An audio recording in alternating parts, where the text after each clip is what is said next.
पुढच्या महत्त्वाच्या बातमीकडे वळतोय। बंगळुरू शहरामध्ये आधीच पाणी संकट असताना आयपीएलला पाणी पुरवठा केला जातोय। बंगळुरूमध्ये सध्या 500 मिलियन लिटर पाण्याचा तुटवडा आहे, तर चिन्नास्वामी स्टेडियमच्या पाणी पुरवठ्याची एनजीटी कडून आता दखल घेतली जाते। प्रक्रिया केलेलं पाणी वापरल्यानं एनजीटीनं ही दखल घेतल्याचं पाहायला मिळतंय। महत्त्वाची बातमी आपण पाहतोय। चिन्नास्वामी स्टेडियम बंगळुरूसाठी हे पाणी पुरवठा केला जातोय।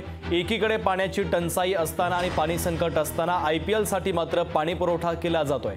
तर बंगळुरूमध्ये सध्या 500 मिलियन लिटर पाण्याचा तुटवडा आहे, तर चिन्नास्वामी स्टेडियमच्या पाणी पुरवठ्याची आता एनजीटी कडून चौकशी आणि दखल देखील घेतली जाते।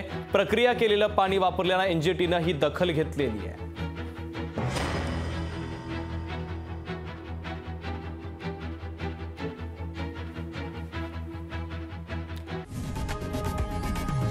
लोकशाही मराठी ऐका, पहा, जागरूक रहा।